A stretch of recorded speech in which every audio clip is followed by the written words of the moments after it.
Margaret Whitmore descended the cellar stairs at 3:47 a.m., following sounds that shouldn't exist.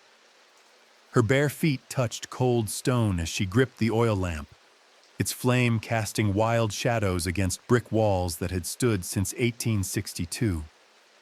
The sounds came again, metal scraping stone. Then a woman's voice, soft and pleading. Margaret's nightgown caught on rough mortar as she moved deeper into the basement of the Pennsylvania farmhouse she'd called home for 8 months. The voice grew clearer. "Help me. Please." Around the corner, past the wine cellar and root storage, Margaret found a heavy wooden door she'd never seen before. Iron hinges, black with age. A key hung from a nail nearby, as if someone wanted it found. The pleading voice came from behind that door. Margaret's hand trembled as she lifted the key. She had married Jonathan Whitmore in February, moved to his isolated farm outside Clearfield County. Now, in October, she was about to discover why the previous Mrs. Whitmore had supposedly died in a carriage accident. Margaret had met Jonathan Whitmore at a church social in Philadelphia, where his broad shoulders and quiet confidence drew her attention away from younger, louder suitors. At 38, he possessed the steady bearing of a man who owned 300 acres of fertile farmland and needed a wife to help him manage it. She was 26, unmarried by choice rather than circumstance, working as a seamstress in her sister's shop when other women her age were tending their second or third child. Jonathan courted her with old-fashioned patience.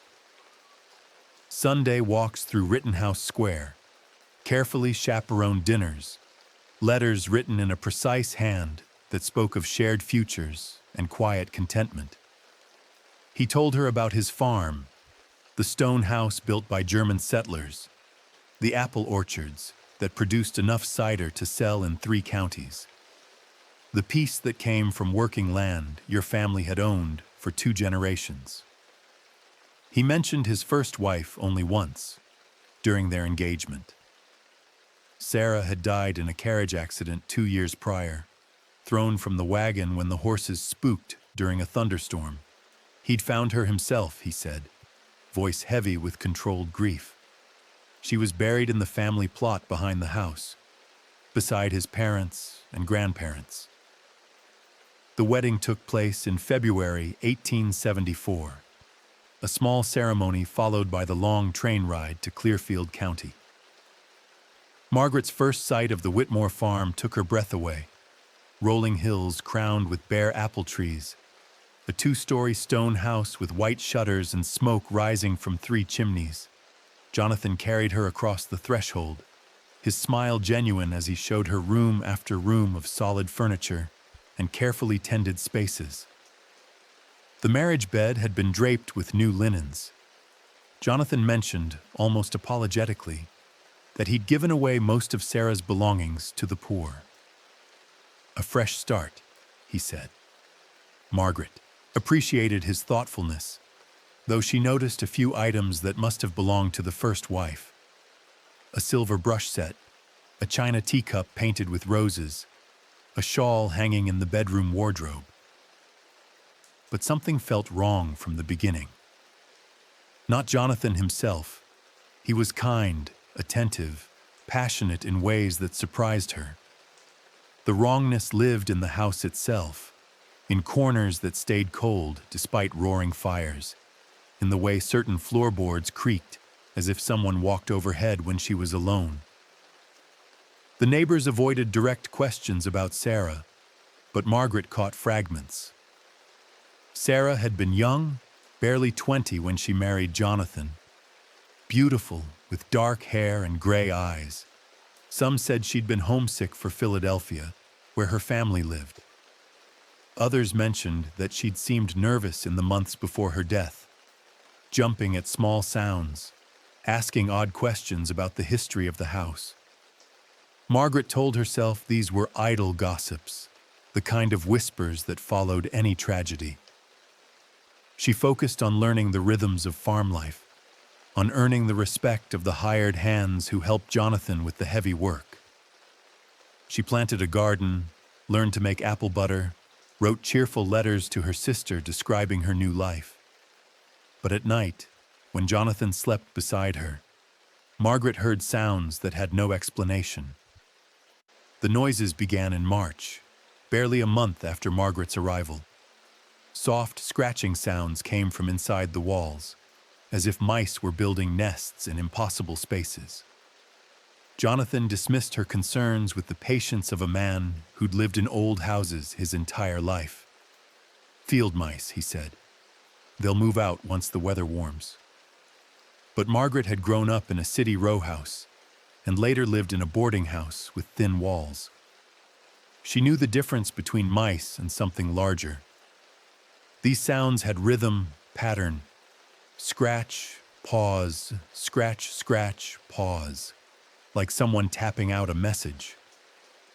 The scratching happened only when Jonathan was away from the house, working the fields, visiting neighbors, conducting business in town.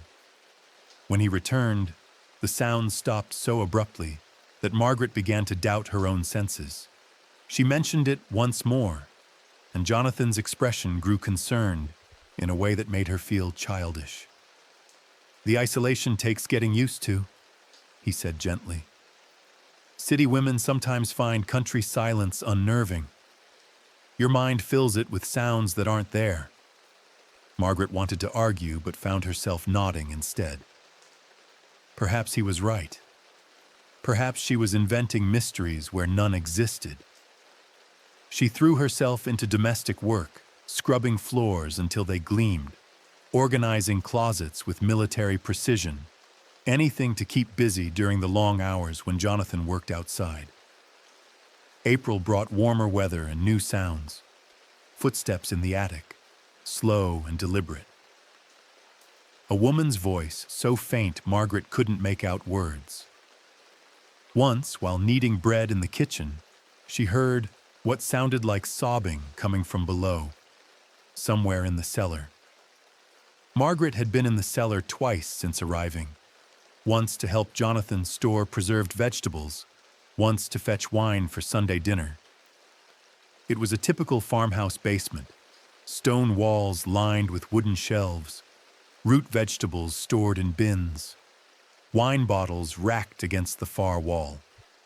Nothing unusual, nothing that should produce the sounds she was hearing. But the sobbing continued, muffled and distant. Margaret pressed her ear to the kitchen floor, trying to pinpoint the source. The crying stopped abruptly, as if the person below had heard her listening. That night, Margaret told Jonathan about the crying. His face went very still. "I think you may need to see Dr. Morrison," he said quietly. Dr. Morrison was the physician in Clearfield, an elderly man who delivered half the babies in the county and buried the other half when they grew old. Margaret had met him once, at church. The suggestion that she needed medical attention felt like accusation. "I'm not ill," Margaret said. "Isolation affects different people in different ways," Jonathan replied. "Sarah used to hear things too, toward the end."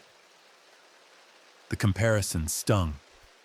Margaret had begun to resent comparisons to the first wife, partly because they came so rarely. She would have preferred if Jonathan spoke of Sarah more often, made her real instead of this ghostly presence who'd left behind only a china cup and whispered gossip. "What kind of things did Sarah hear?" Jonathan's jaw tightened. Voices, footsteps. She became convinced someone was living in the walls of the house. "And you think I'm developing the same condition?" "I think you're a sensible woman who's adjusting to a very different life. Dr. Morrison has helped other wives who've struggled with the transition." Margaret wanted to ask what kind of help, but something in Jonathan's tone warned her away from the subject. Instead, she nodded and agreed to visit the doctor if the sounds continued. That night, she lay awake listening to Jonathan's steady breathing beside her, and the scratching sounds returned. This time, they seemed to come from directly below their bedroom floor. Dr. Morrison's office occupied the ground floor of a brick building in Clearfield, smelling of carbolic acid and something sweet that might have been laudanum. Margaret sat in a wooden chair while the doctor asked careful questions about her sleep, her appetite, her monthly courses. Jonathan waited in the outer room, his hat balanced on his knees. Nervous exhaustion, Dr. Morrison diagnosed after examining her pulse and peering into her eyes with professional concern. Very common among women who've made significant life changes. Marriage, relocation, the demands of managing a household. It all takes a toll on the feminine constitution. Margaret felt obligated to defend herself.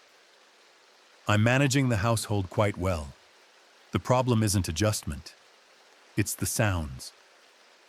Auditory, hallucinations often accompany nervous conditions. The doctor explained with the patience of someone who'd had this conversation many times. The mind, when overstimulated by change, sometimes creates sensory experiences to cope with stress. You're saying I'm imagining things. I'm saying your mind is working harder than it should. Rest will help. And this. He handed her a small brown bottle. Laudanum mixed with a mild sedative. 1 spoonful before bed. It will quiet your nerves and help you sleep more soundly. Margaret accepted the bottle but felt a spike of unease. How long should I take it? Until the symptoms subside. Some women need it for weeks, others for months. Your husband is wise to seek treatment early. These conditions, left untreated, can worsen significantly. The ride home passed in uncomfortable silence. Jonathan handled the reins with steady competence, while Margaret clutched the brown bottle and wondered what condition Dr. Morrison thought might worsen. Finally, she asked, Sarah took laudanum too, didn't she? Jonathan's hands tightened on the reins. Yes. For how long? The last 6 months of her life. 6 months seemed like a long time to need medicine for nervousness. Did it help her? For a while, Jonathan's voice carried careful neutrality, but she began increasing the dosage on her own. Dr. Morrison warned that too much laudanum could cause complications. What kind of complications? Confusion, paranoia. She became convinced that people were trying to poison her, that the servants were stealing from her, that I was... He stopped himself. That you were what? That I was planning to have her committed to an asylum. The words hung between them like a challenge. Margaret studied her husband's profile, looking for signs of deception and finding only the controlled expression of a man discussing painful memories. Were you? Jonathan turned to meet her eyes. I was considering it. The laudanum had stopped helping. She was becoming dangerous to herself and others. She attacked Mrs. Kellerman with a kitchen knife, convinced that our neighbor was an imposter sent to spy on her. Margaret knew Mrs. Kellerman, a grandmotherly woman who brought fresh bread every Sunday after church. The idea of attacking her seemed impossible, but laudanum could change people in unexpected ways. What happened to her? Really? She died in a carriage accident, exactly as I told you, but she was fleeing when it happened. She'd taken the wagon in the middle of the night, probably trying to return to Philadelphia. The horses were spooked by lightning. The wagon overturned. I found her the next morning. The story had the weight of truth, but Margaret felt pieces were missing. She wanted to ask more questions, but they were approaching the farm, and Jonathan's expression warned against further inquiry. That night, Margaret took 1 spoonful of the prescribed medicine and fell into dreamless sleep. For the first time in weeks, she heard no sounds from within the walls, but the silence felt more ominous than the scratching.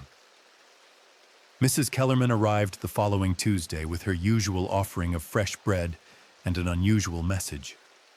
She waited until Jonathan had left for the far fields before speaking. "I knew Sarah well," the older woman said, settling her considerable bulk into a kitchen chair. "Sweet girl, but too trusting for her own good." Margaret poured coffee and waited. Mrs. Kellerman was known for taking her time getting to the point of any conversation. "She used to come visit me regular, especially after she started taking the doctor's medicine. Said it made her feel strange, like she was watching herself from outside her own body." "The laudanum?" "Yes, that, but other things too. Dr. Morrison was always adjusting her treatment, trying new medicines. Sarah said she felt like they were turning her into someone else." Margaret's hand stilled on the coffee cup. "What do you mean?" "She'd forget conversations we'd had, couldn't remember things that happened the day before. Sometimes she'd start a sentence and stop halfway through, like she'd forgotten what she was saying. And the way she looked at me toward the end, like she wasn't sure who I was." Mrs. Kellerman leaned forward, lowering her voice, though they were alone in the house. "I don't think Sarah was as sick as they said she was. I think the medicine was making her worse, not better." "Why are you telling me this?" "Because I've seen Jonathan loading supplies into his wagon. Same things he bought when Sarah was taking her medicine. Rope, locks, extra blankets. Makes a person wonder what he needs them for." Margaret felt cold despite the warm kitchen. "Perhaps he's making repairs around the farm." "Perhaps." Mrs. Kellerman's eyes held skeptical kindness. "But if you ever need help, child, you come to me. Day or night. Don't worry about what folks might say." After Mrs. Kellerman left, Margaret found herself thinking about rope and locks and extra blankets. There were legitimate reasons Jonathan might need such supplies, but the timing felt significant. She'd been taking the laudanum for a week, and already she noticed changes in herself. A dreaminess that lasted well into the morning, difficulty concentrating on complex tasks, a strange detachment from her own emotions. That afternoon, she explored areas of the farm she'd never investigated, looking for evidence of recent repairs or construction. Behind the barn, she found a pile of fresh lumber and several coils of new rope. Near the root cellar, she discovered what looked like recently turned earth, as if someone had been digging. When Jonathan returned that evening, Margaret asked about the lumber. "Spring repairs," he said easily. "The barn roof needs attention, and I want to reinforce the cellar door before winter." "The cellar door seems sturdy enough." "The frame is rotting. I don't want it giving way when we're storing heavy items." The tataito explanation satisfied her logical mind, but something deeper remained uneasy. Margaret began paying closer attention to Jonathan's patterns, noting when he left the house and where he went. Twice, she saw him carrying heavy bundles toward the root cellar. When she asked about them, he mentioned preserving meat for winter, but it was only May. That night, Margaret took half her usual dose of laudanum and lay awake listening to the house. The scratching sounds returned, fainter than before but unmistakably present. This time, they seemed to follow a pattern.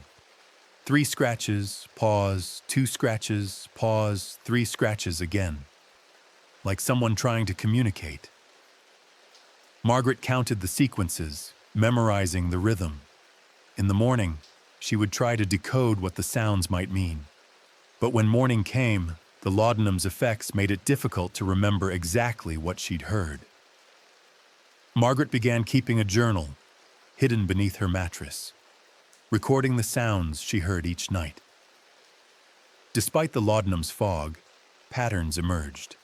The scratching always came from below the house, always in sequences of 3 and 2. Sometimes a longer pattern, 5 scratches, pause, 3 scratches, pause, 1 scratch. She realized someone was tapping out letters. 3 scratches for C, 2 for B, 5 for E, the alphabet coded in numbers. H-E-L-P. 3 nights running, the same message. H-E-L-P. Margaret began responding, tapping on the floor with her heel when Jonathan was away. The scratching would stop immediately, as if someone below was listening. Then, after a long pause, new messages would come.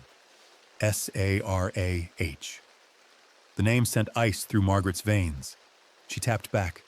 W-H-O? The response came slowly, deliberately. F-I-R-S-T-W-I-F-E. Margaret stopped taking the laudanum entirely, dumping it out her bedroom window each night and pretending to swallow her dose. The mental fog lifted, but with clarity came a terror she'd been medicated against feeling. Sarah was alive.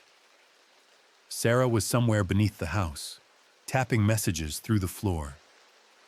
Margaret began exploring the cellar more systematically, looking for hidden doors or passages that might lead to a concealed room. The stone walls appeared solid, but she noticed that one section sounded hollow when tapped. She also found scratches in the mortar, deliberate marks that might indicate a hidden entrance. During the day, when Jonathan worked in distant fields, Margaret searched the house for anything that had belonged to Sarah. She found more items than Jonathan had admitted keeping. Clothes hidden in the back of the wardrobe, books with Sarah's name inscribed inside the covers, a leather journal filled with entries dating from Sarah's early months at the farm. The journal entries began cheerfully enough. Descriptions of farm life, expressions of love for Jonathan, excitement about starting a family. But as the months progressed, the tone shifted. May 15th, 1872. Jonathan has been working late every evening. When I ask what keeps him busy, he says there are repairs needed around the property, but I've seen no evidence of any repairs being made. July 3rd, 1872. I found a locked door in the cellar yesterday. When I asked Jonathan about it, he said it led to an old root storage area that had been sealed due to flooding, but the door looks recently installed. August 20th, 1872. I've been hearing sounds from beneath the house, crying sometimes. Jonathan says it's my imagination, that the isolation is affecting my nerves. He's arranged for me to see Dr. Morrison. September 10th, 1872. The medicine Dr. Morrison prescribed makes me feel strange. I have trouble remembering conversations, lose track of time. Jonathan watches me constantly now, as if he's waiting for something to happen. The final entry was dated October 1st, 1872. I think Jonathan is going to kill me. I've found evidence that he's done this before. I'm going to try to escape tonight. Margaret's hands shook as she read the last words. The journal ended there, but Sarah hadn't died in a carriage accident. She'd been captured, imprisoned somewhere beneath the house, and now she was tapping desperate messages through the floor. The sound of wagon wheels on gravel announced Jonathan's return. Margaret hid the journal and rushed to the kitchen, trying to appear busy with dinner preparations.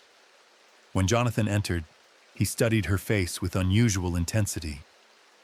"You look better today," he said. "The medicine is helping." "Yes," Margaret lied. "I slept very well." "Good. Dr. Morrison said you might experience some improvement after the first week." That night, Margaret waited until Jonathan's breathing indicated deep sleep, then crept down to the cellar with a candle. She had memorized the location of the hollow-sounding wall section and brought a small knife to probe the mortar. As she worked carefully at the mortar joints, scratching sounds came from the other side of the wall. Not coded messages this time, but frantic scraping, as if someone was trying to claw through stone. Then she heard the voice, muffled but unmistakable. "Help me. Please help me." Margaret pressed her ear to the stone wall, and the voice came again, clearer now. "Are you Margaret? The new wife?" "Yes," Margaret whispered. "Are you Sarah?" "Yes, listen carefully. There isn't much time. He drugged your food tonight, but you didn't eat enough. He'll realize you're not sleeping and come looking." Margaret's stomach clenched. She'd barely touched dinner, claiming the laudanum affected her appetite. "How long have you been down here?" 2 years, since the night I tried to escape. He caught me before I reached town, brought me back here. Everyone thinks I'm dead. Why hasn't he killed you? Because he needs me alive. For now. I don't understand. There are others. Women who came before me. This is how he keeps us, drugged, isolated, dependent. When we become too difficult to manage, he finds a replacement and stages our deaths. Margaret's mind reeled. How many others? I've heard 3 different voices over the years, but some were here before I arrived. Margaret, you have to get help. Go to the sheriff in Clearfield, tell him I'm alive. He won't believe me. Everyone thinks you died in an accident. There's proof. In the root cellar, behind the wine racks. He keeps things, jewelry, personal items from all of us, and there's a book where he records everything. The sound of floorboards creaking overhead made both women freeze. Jonathan was awake. "Go," Sarah whispered urgently. "Pretend you came down for wine. If he suspects you know about me, you'll disappear too." Margaret grabbed a wine bottle from the nearest rack and blew out her candle. She climbed the cellar stairs as quietly as possible, but Jonathan was waiting in the kitchen, fully dressed despite the hour. "Couldn't sleep?" he asked. "The medicine makes me thirsty. I thought some wine might help." Jonathan studied the bottle in her hands, then her face. "You should be more careful walking around in the dark. Old houses can be dangerous at night." "Of course. I'm sorry if I woke you." "You didn't wake me.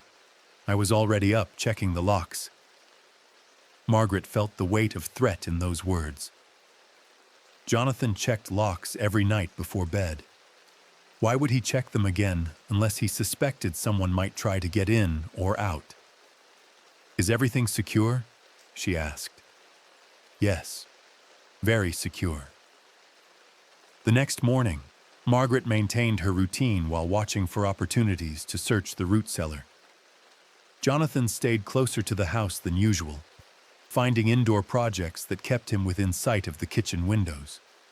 But during his midday meal, Margaret noticed he'd left his key ring on the table.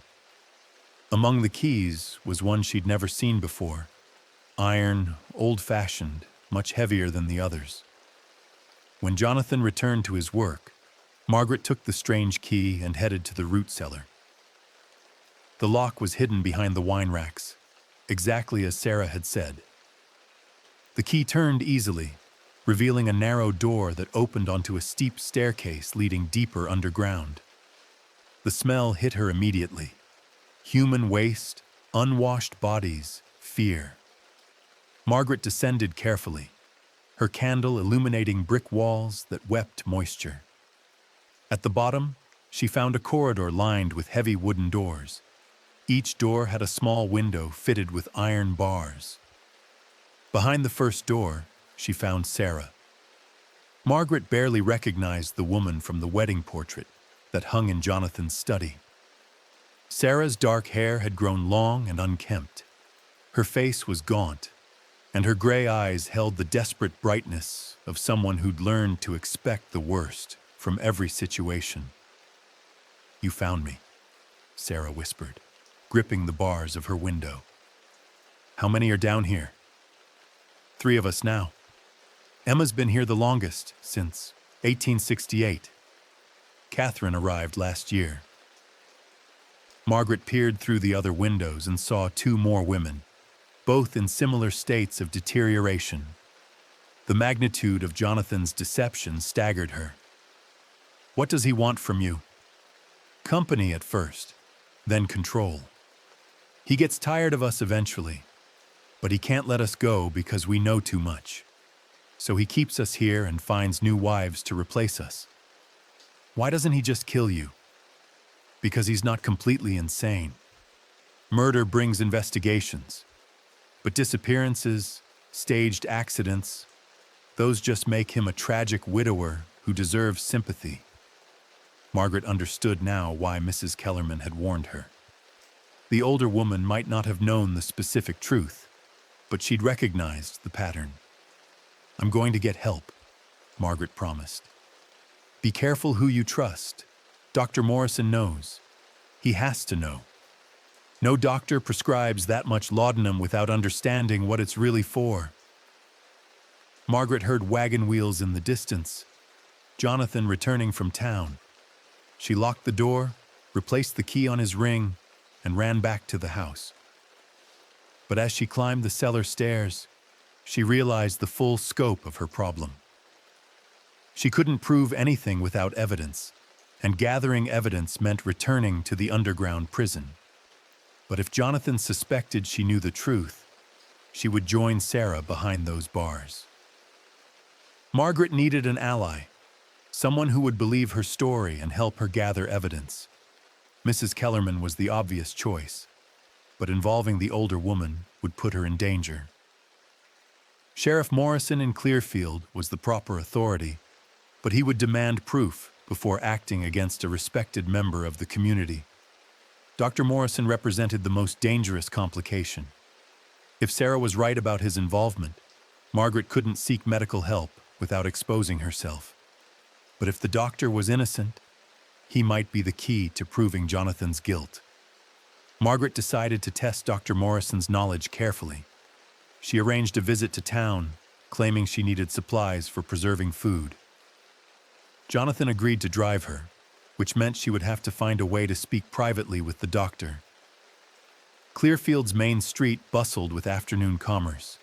Margaret sent Jonathan to the hardware store while she visited Dr. Morrison's office, claiming she needed to discuss her medicine. The laudanum has been helpful, she told the doctor, but I'm experiencing some unusual side effects.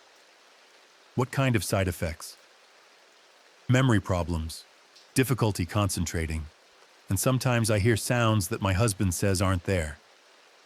Dr. Morrison made careful notes. How much are you taking each night? 1 spoonful, as prescribed. And you're certain about the dosage?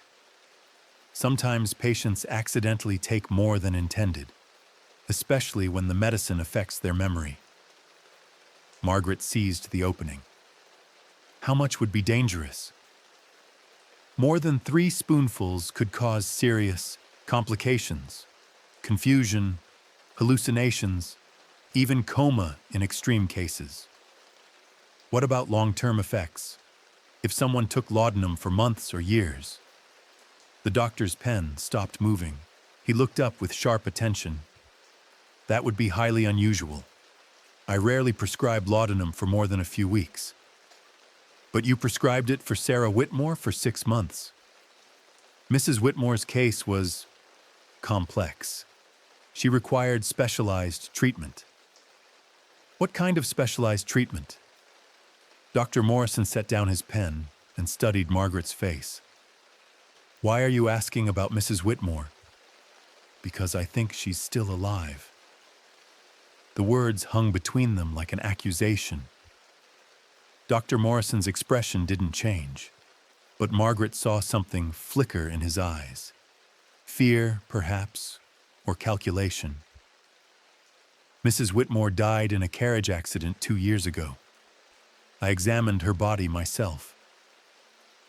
Then you won't mind if I ask Sheriff Morrison to investigate the circumstances of her death. Mrs. Whitmore, I think the laudanum is affecting your judgment. These kinds of paranoid thoughts are exactly what I was trying to prevent. Margaret stood, understanding that she'd learned what she needed to know. Dr. Morrison was either complicit or willfully blind, and either way, she couldn't trust him. I think I need a second opinion about my treatment. That would be unwise. Changing medications abruptly can cause severe complications. More severe than taking poison? Mrs. Whitmore, please sit down. Let me explain. Margaret left the office before Dr. Morrison could finish his sentence. She found Jonathan at the hardware store, purchasing rope and additional locks. When he saw her face, his expression grew concerned.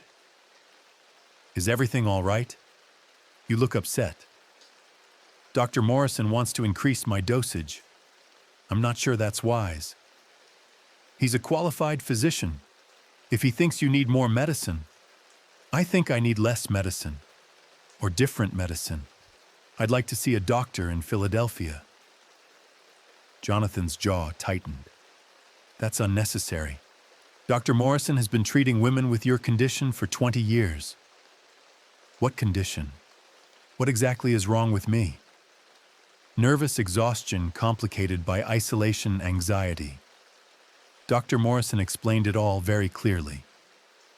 When? When did he explain it? Because I've never heard those terms before. Jonathan took her arm, not gently. We'll discuss this at home. The ride back to the farm passed in tense silence. Margaret realized she'd revealed too much, pushed too hard. Jonathan suspected she was becoming difficult, just as Sarah had before her disappearance. That night, Jonathan insisted on watching Margaret take her medicine. She had no choice but to swallow the full dose, knowing it would leave her defenseless if he decided to act. As the laudanum took effect, Margaret heard the familiar scratching sounds from below. But this time, the message was different. TONIGHT. Sarah was warning her that Jonathan planned to move tonight. Margaret forced herself to stay awake, fighting the drug's pull toward unconsciousness. She heard Jonathan leave the house around midnight, heard him moving around in the cellar below. When he returned, he carried something heavy wrapped in canvas. Through her bedroom window, Margaret saw him loading the bundle into his wagon and driving toward the woods. Whatever tonight meant, it had already begun. Margaret waited until Jonathan's wagon disappeared into the tree line, then forced herself out of bed despite the laudanum's effects. She needed to reach the underground prison and warn the other women, but first she had to understand what Jonathan had taken from the cellar. The root cellar showed signs of recent disturbance. The wine racks had been moved, and the hidden door stood slightly ajar. Margaret descended the stairs with her candle, dreading what she might find. The corridor was silent. The first cell, Sarah's cell, was empty, its door hanging open. The second cell still contained Emma, who looked up with terrified eyes when Margaret's candlelight reached her. "He took Sarah," Emma whispered. "An hour ago. She fought him, but the drugs make us weak." "Where's Catherine?"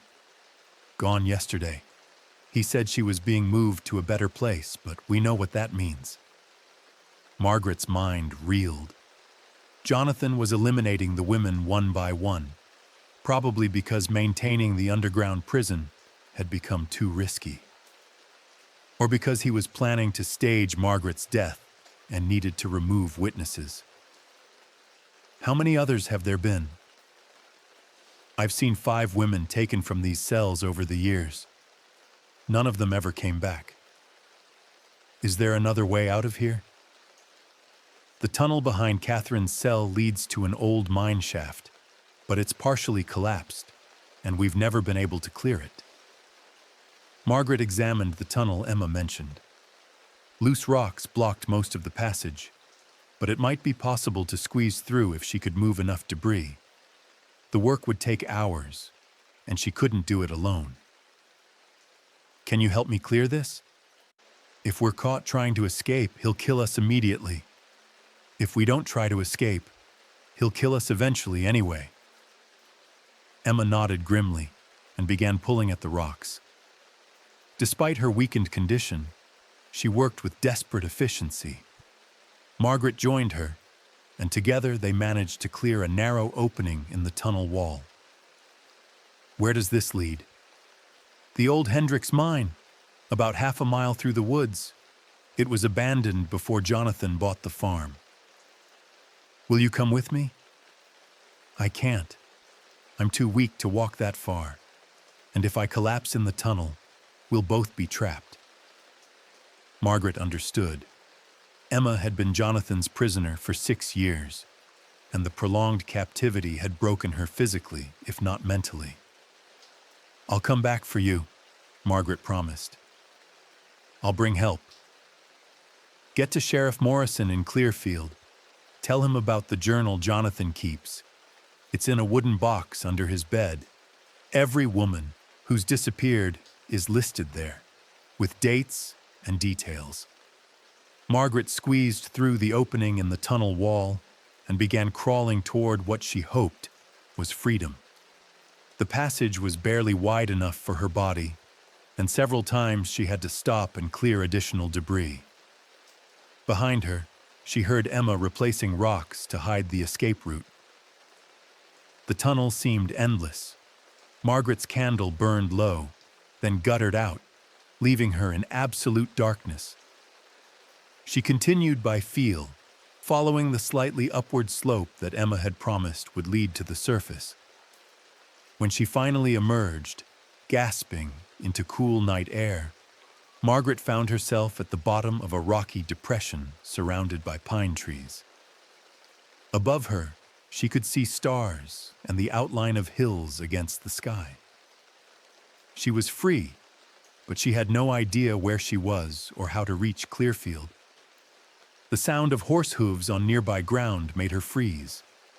Someone was approaching through the woods, moving slowly as if searching for something. Margaret pressed herself against the rocks and waited.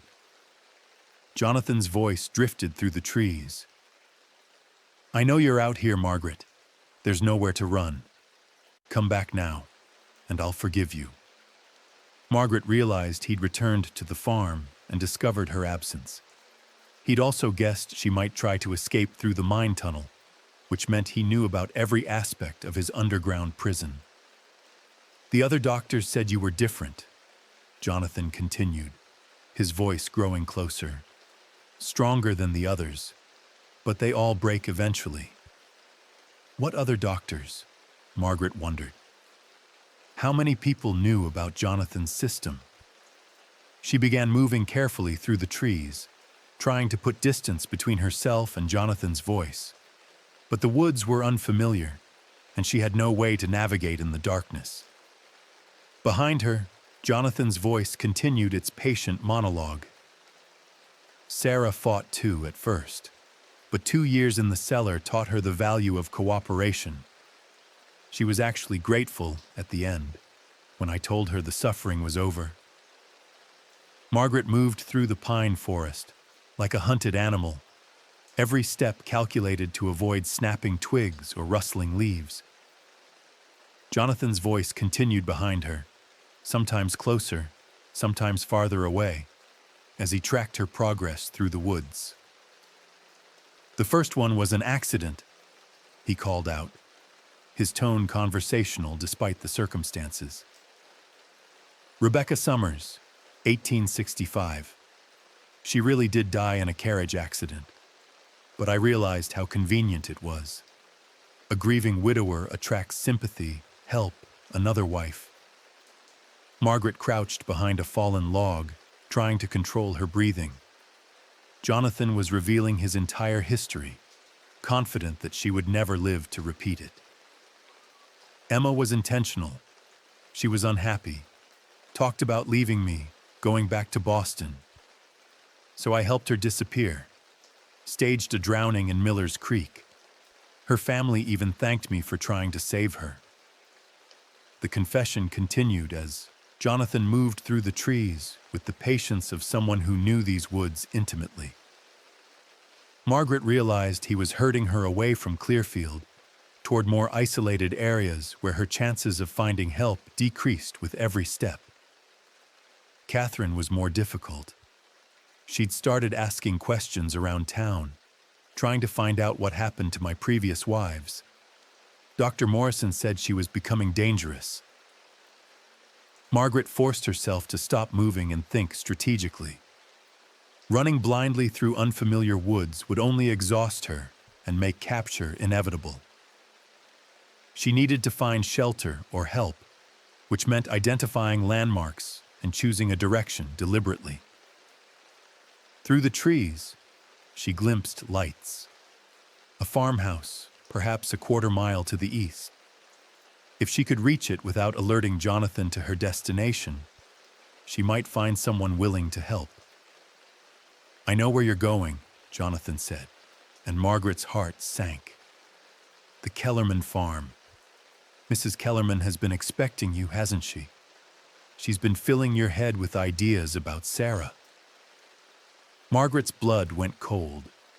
If Jonathan had anticipated her escape route, he might have already neutralized her potential allies. "Don't worry about Mrs. Kellerman," Jonathan continued. "She won't be telling anyone else about her suspicions." The implication was clear.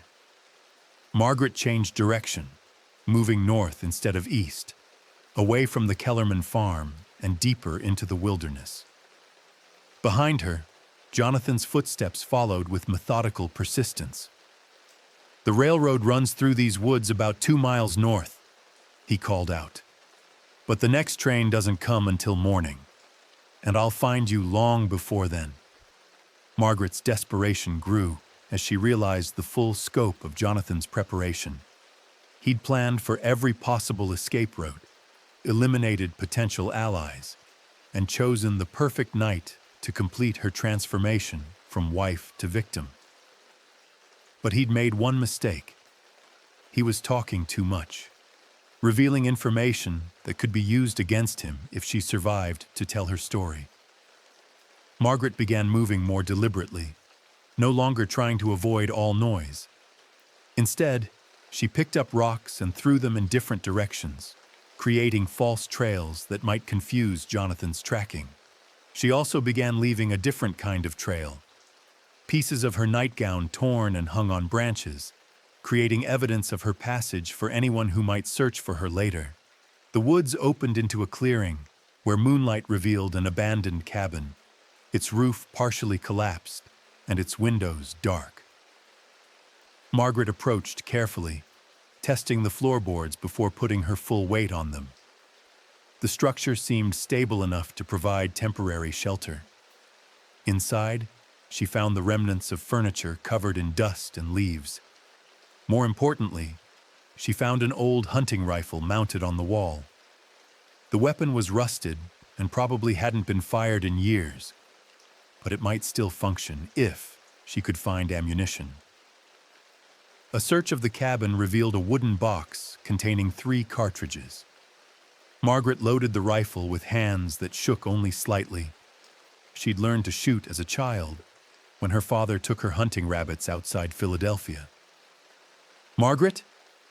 Jonathan's voice came from just outside the cabin. "I saw you go in there.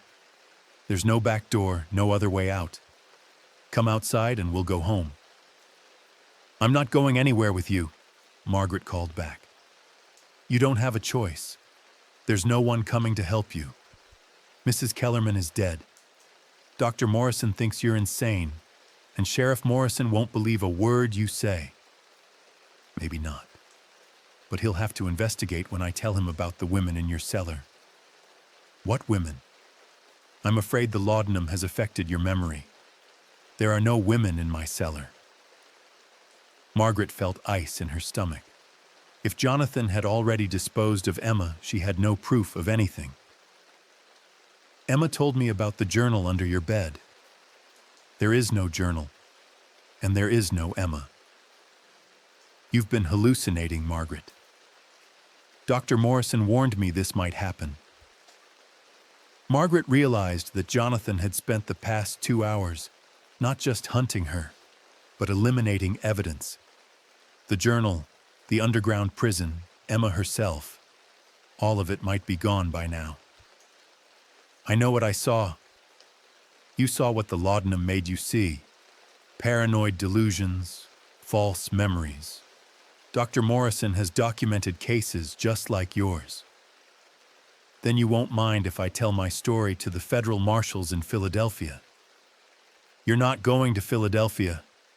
You're not going anywhere. Jonathan appeared in the cabin doorway, and Margaret raised the rifle. In the moonlight, she could see that he held a revolver, newer and more reliable than her ancient hunting rifle. Put down the gun, Margaret. Let me help you. Stay back. You're not going to shoot me. You're not a killer. You're right, Margaret said. I'm not. But I will shoot to defend myself. From what? I'm your husband. I love you. I'm trying to save you from the same madness that destroyed Sarah. Sarah isn't dead. Sarah died 2 years ago. You're confused, possibly dangerous. Dr. Morrison says the only treatment is extended rest in a specialized facility. Margaret understood the threat. An asylum, where she would disappear as completely as if she'd been murdered. I won't go. You don't have a choice. Jonathan raised his revolver, and Margaret pulled the trigger of the hunting rifle. The ancient rifle misfired with a metallic click that echoed through the abandoned cabin like a death sentence. Margaret stared at the weapon in her hands, understanding too late that rust and age had made it useless. Jonathan smiled. I was hoping you'd be reasonable, but I prepared for this possibility too. He stepped into the cabin, his revolver steady. Dr. Morrison said you might become violent during the final stages of your condition. That's why he recommended immediate intervention. What? Condition? What are you really talking about? Hereditary madness. It runs in families, especially among women who marry late in life. Your sister in Philadelphia has been experiencing similar symptoms. Margaret's blood chilled. You're lying. Dr. Morrison has been corresponding with a colleague in Philadelphia. Your sister has been asking strange questions about your marriage, expressing paranoid concerns about your safety. She's even hired investigators to look into my background. The revelation staggered Margaret. Her sister Catherine had indeed been writing letters full of questions about farm life and Jonathan's first marriage. Margaret had attributed the questions to sisterly concern, but if Catherine was actively investigating, what did you do to her? Nothing yet, but if you cooperate now, she'll be safe. Resist, and she'll need the same kind of treatment you're receiving. Margaret realized the full scope of Jonathan's operation. This wasn't the work of a single deranged individual, but a system involving multiple doctors, staged deaths across different states, and the elimination of anyone who asked too many questions. How many doctors are involved? Enough. Men who understand that certain problems require permanent solutions. And if I cooperate, what happens to me? You'll be transferred to a private facility where you can receive proper care. Dr. Morrison has made all the arrangements. The same facility where Sarah is being treated. Sarah is dead, but if she weren't, she would be receiving excellent care. Margaret understood that excellent care meant a slow death disguised as medical treatment. She also understood that her only chance of survival lay in escaping the cabin before Jonathan could implement his plan. I need time to think, she said, setting down the useless rifle. Of course. But we should start walking back to the farm. The wagon is waiting, and Dr. Morrison expects us within the hour. Dr. Morrison is here? He's been monitoring your condition closely. Tonight's episode convinced him that immediate intervention was necessary. Margaret moved toward the cabin door, hoping to bolt past Jonathan into the woods. But he anticipated her plan and blocked her path. "I understand you're frightened," he said with false sympathy. "Change is always difficult, but you'll be much happier once the treatment begins." "What kind of treatment?" "Hydrotherapy, dietary regulation, supervised exercise, modern techniques that help restore mental balance." Margaret had heard of such treatments. Patients were kept in ice baths, starved, and subjected to physical restraints until their spirits broke completely.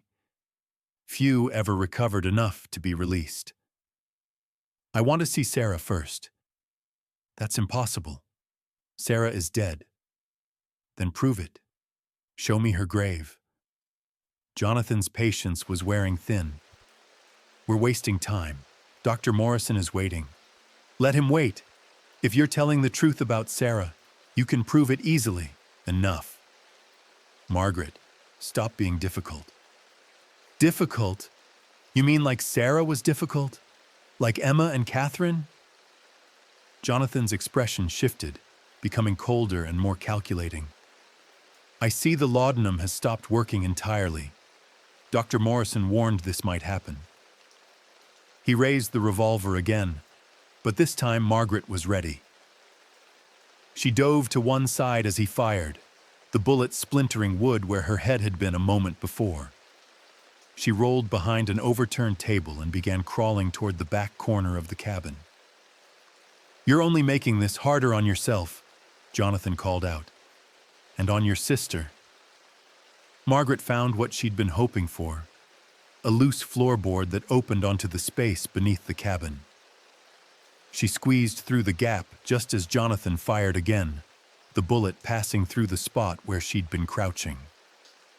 Under the cabin, Margaret crawled toward what she hoped was the back wall. The space was cramped and filled with debris, but it offered concealment and a possible escape route. Above her, she heard Jonathan moving through the cabin, searching for her. "This is exactly what happened with Sarah," he called out. "She ran too, tried to hide. But there's nowhere to go, Margaret. I know these woods better than you ever will."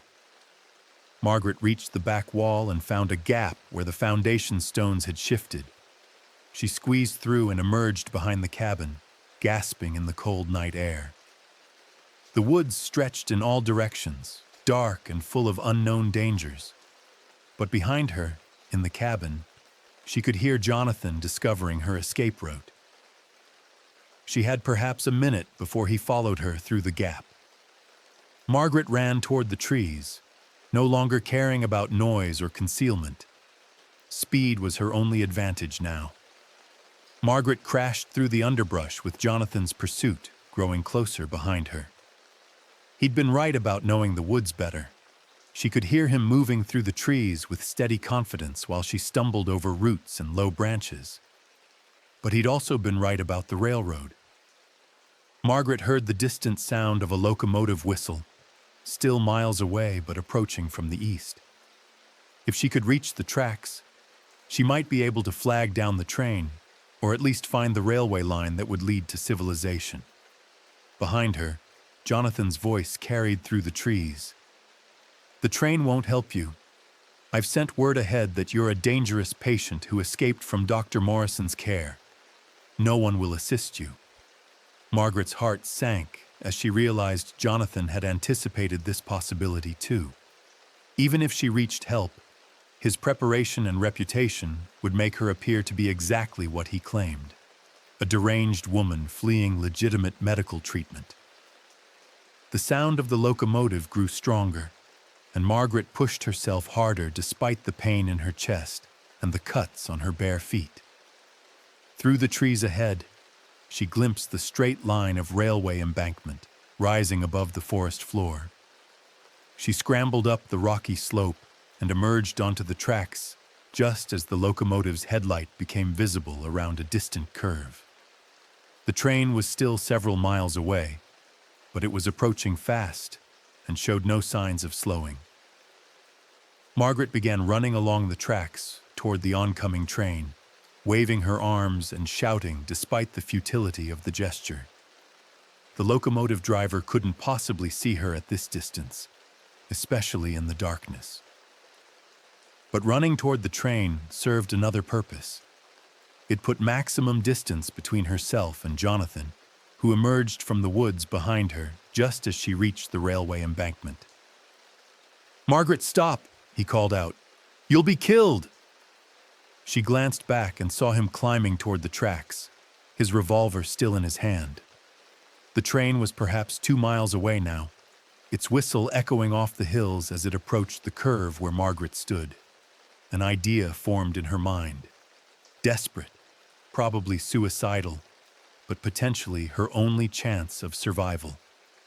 Margaret began gathering rocks from the railway bed, piling them on the tracks in what she hoped would be visible to the locomotive driver. "What are you doing?" Jonathan shouted. "Stopping the train. You'll cause a derailment. Innocent people will be killed." "Then you'd better tell them the truth when they investigate." Margaret continued piling rocks while Jonathan approached along the tracks. The train was close enough now that she could see its outline clearly. A freight locomotive pulling perhaps a dozen cars. It might derail if it hit her makeshift barrier, or it might simply scatter the rocks without stopping. But the locomotive driver had spotted something unusual ahead. The whistle sounded again, longer and more urgent, and Margaret could see sparks flying from the wheels as the engineer applied the brakes. "Step away from the tracks," Jonathan commanded, raising his revolver. "Shoot me in front of a train full of witnesses. That's not very subtle." "I don't need subtlety anymore. Dr. Morrison will confirm that you attacked me during a psychotic episode." Margaret realized he was right.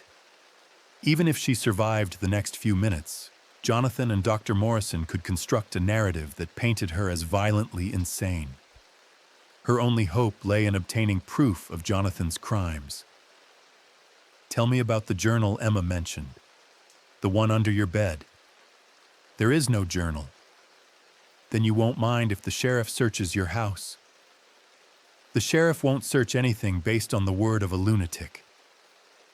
The train was slowing, but still approaching fast.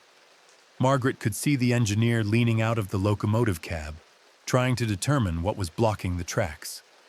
In moments, the locomotive would either stop or scatter her rock pile and continue rolling toward the curve. "Last chance, Margaret. Come with me now, and your sister stays safe."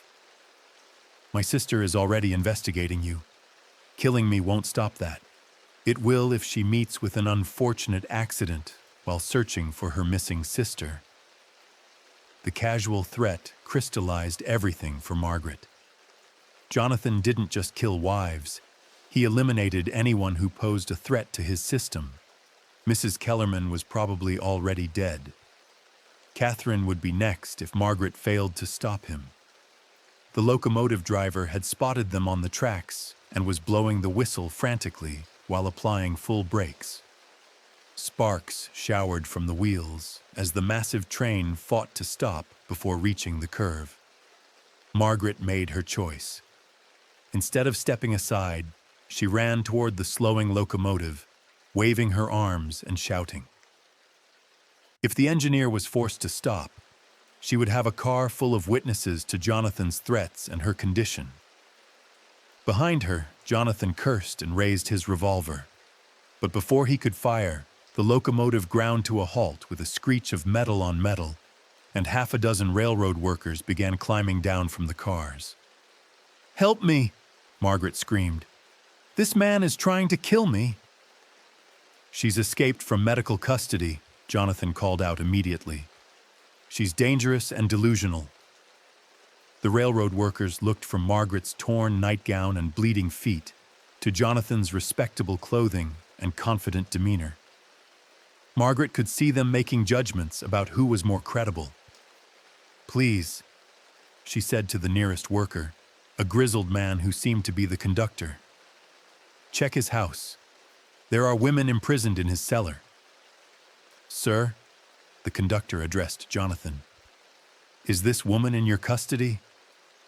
She's my wife, but she's suffering from severe mental illness. I was bringing her to Dr. Morrison for treatment when she attacked me and fled into the woods. I'm not ill, Margaret said desperately. He's been drugging me, keeping other women prisoner. Search his farm. The underground cells are behind the root cellar. The conductor studied both of them with professional skepticism. This is a matter for local law enforcement. We can't take sides in domestic disputes. This isn't a domestic dispute, Margaret said. This is murder. But she could see doubt in the railroad workers' faces. Jonathan looked like a respectable farmer dealing with a disturbed wife. Margaret looked like exactly what he claimed she was. The locomotive's lanterns cast harsh shadows across the railway embankment as more railroad workers gathered around Margaret and Jonathan. Margaret realized she had perhaps one chance to convince them, and it lay in details only she could know. His name is Jonathan Whitmore, she said to the conductor. He owns a farm outside Clearfield. Over the past 6 years, he's killed at least 5 wives by staging accidents, then finding new wives to replace them. That's enough, Jonathan said firmly. She's clearly delusional.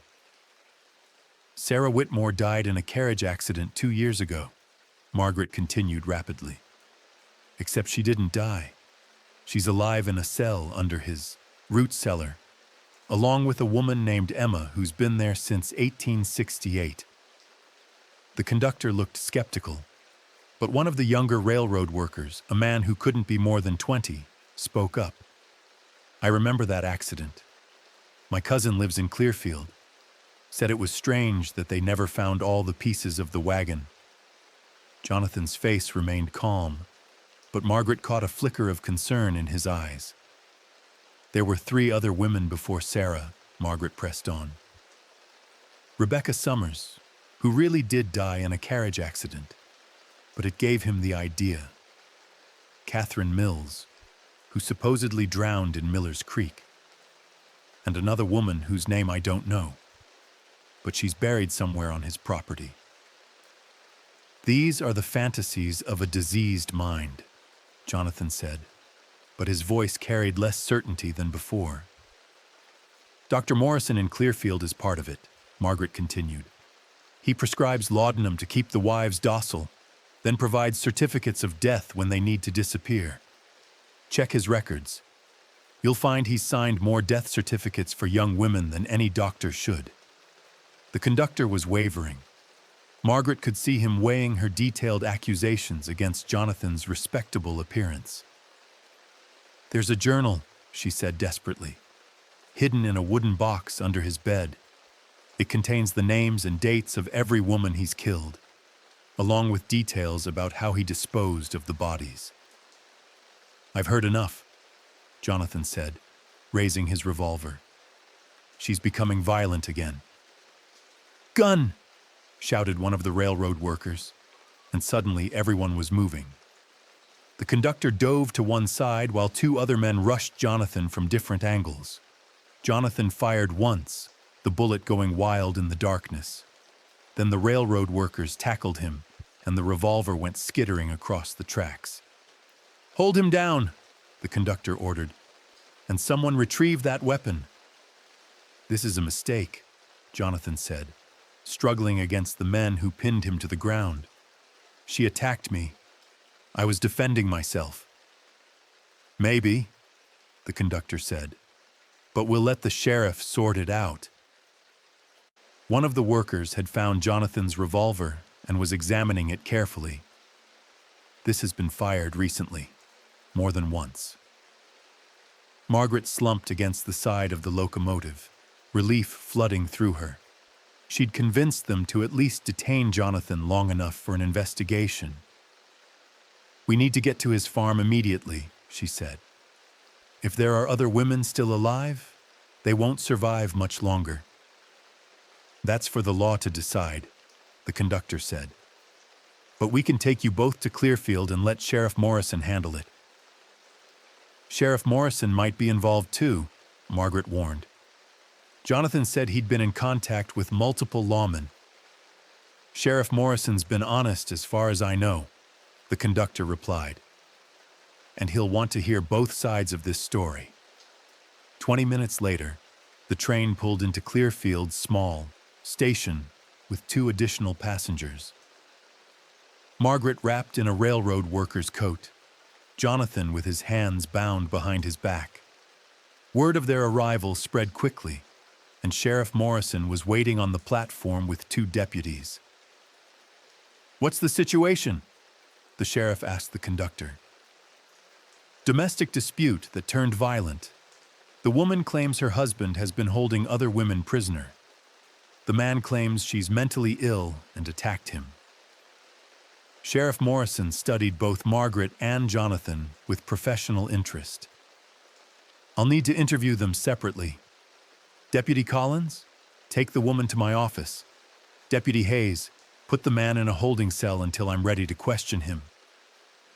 "Sheriff," Margaret said urgently, "there are women who may still be alive in cells under the Whitmore farm. Every minute we waste gives him a chance to eliminate evidence." "Ma'am, I understand you're upset, but accusations this serious require careful investigation." "Then investigate, but search the farm first, before it's too late." Sheriff Morrison nodded slowly.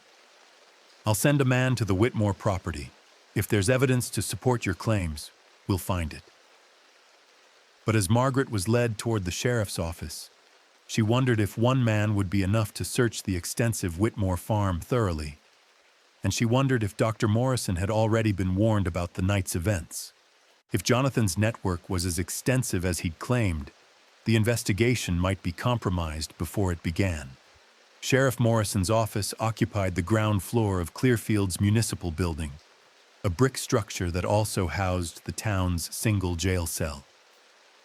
Margaret sat in a wooden chair across from the sheriff's desk, still wearing the railroad worker's coat over her torn nightgown, while Sheriff Morrison took careful notes. "Start from the beginning," he said. "When did you first suspect something was wrong?" Margaret told him everything.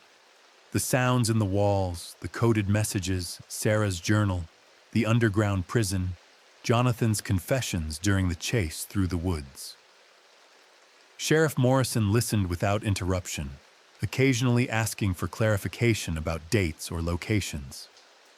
"These are serious accusations," he said when she finished. "If true, they suggest a conspiracy involving multiple murders and at least 2 accomplices. Dr. Morrison is definitely involved. He's been prescribing dangerous doses of laudanum and providing false death certificates. I'll need to examine his records. But first, we should search the Whitmore farm." "Did your deputy find anything?" "Deputy Hayes returned an hour ago. He found evidence of recent digging behind the root cellar and what appears to be a hidden door in the cellar wall, but he couldn't open it. Said it was locked with a heavy iron key."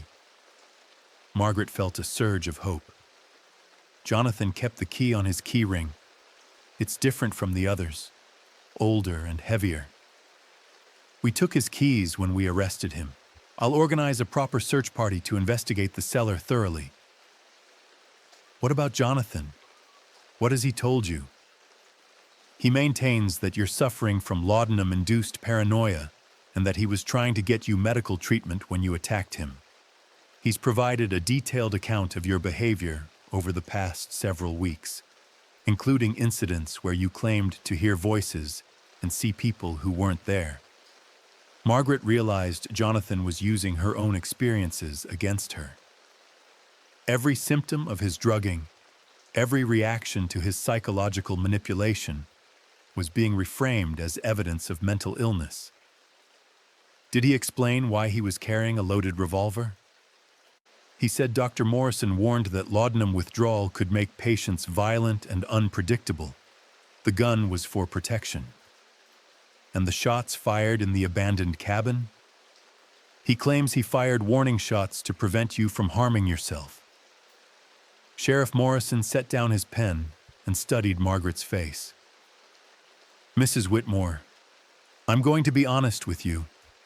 Your husband's story is plausible, and he has documentation from Dr. Morrison supporting his claims about your mental state. What kind of documentation? Medical records showing a pattern of increasing paranoia and violent behavior. Dr. Morrison has recommended immediate commitment to a specialized facility in Philadelphia.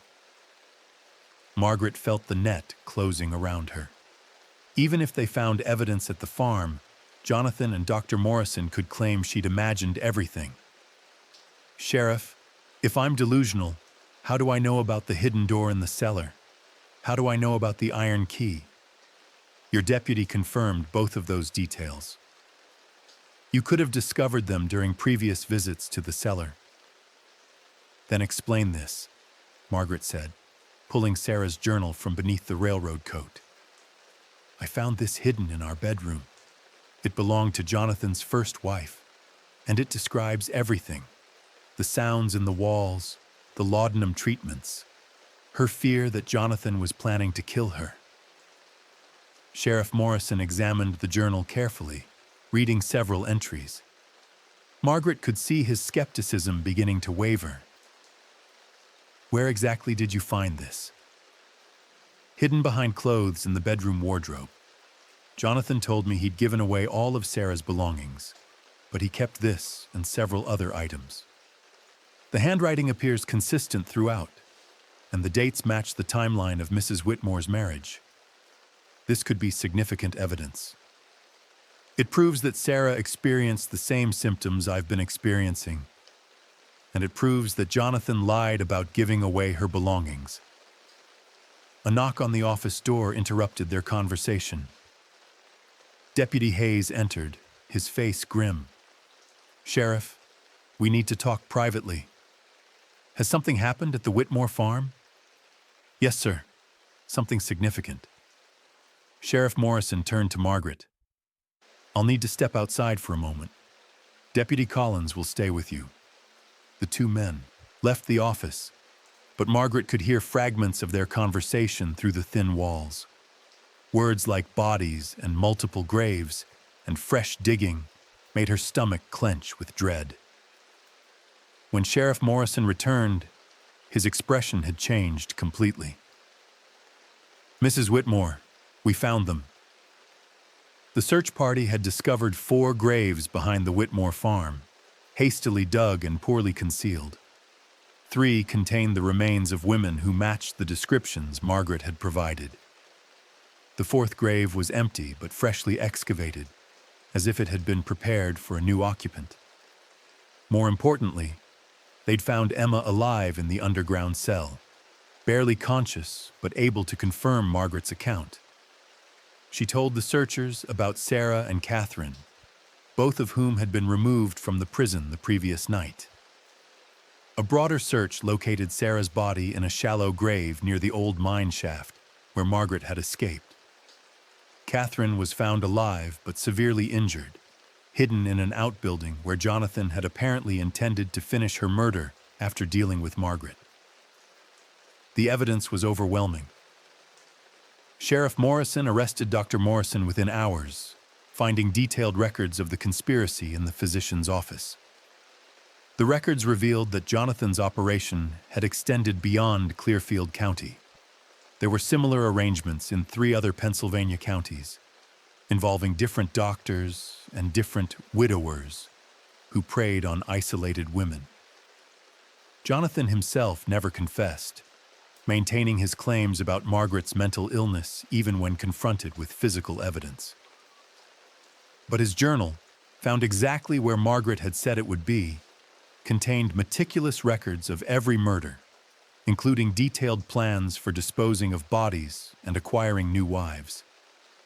The trial drew attention from newspapers across Pennsylvania and neighboring states.